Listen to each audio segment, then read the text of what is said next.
President wetu Uhuru Kenyatta tunamheshimu sana. Ile tu tunamuomba, wakati Mheshimiwa Kibaki alikuwa anamaliza miaka yake 10, alitengeneza peace na akaketi chini, akaongoja nyinyi, akaruhusu kila mtu akakuja kukampeni, ndio nyinyi mkachaguliwa. Sijui kwa nini president saa hii anataka kuingilia siasa ya 2022. Tunaambia yeye akuwe mpole.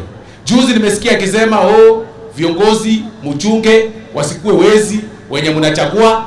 Wakati President Uhuru Kenyatta alichaguliwa Kenya hii, alikuwa na kesi ya ICC. Na si ya wizi, alikuwa na kesi ya mada. Lakini wa Kenya waliignore maneno ya mada kwa sababu ilikuwa suspect. Wakamchagua. Sasa wakati anasema kuna wezi ambao wanavai, yeye hako na askari, yeye hako na judiciary, yeye hako na NIS. Mbona ashiki wao wapeleke kotini, washikwe, wachajiwe, waache kusimama? Mbona anakuja kwa rally kuprosecute watu kwa rally, badala aende ashike huyo mwizi, ampeleke kotini, mwizi aende kamiti. Si hapa kwa siasa na kushika microphone. Na kwanza tunajua uwezo wa Kenya hii, kuanzia kutoka juu mpaka chini. Yeye mwenyewe atuambie pesa ya KEMSA ilienda wapi? Pesa ya COVID-19 ilienda wapi? Watu walinyang'anywa pesa. Yeye mwenyewe anajua uwezo, na wengine wako karibu kwa boma yake. Kwa hivyo ajue hiyo vitu. Na ni vizuri tuseme hiyo point.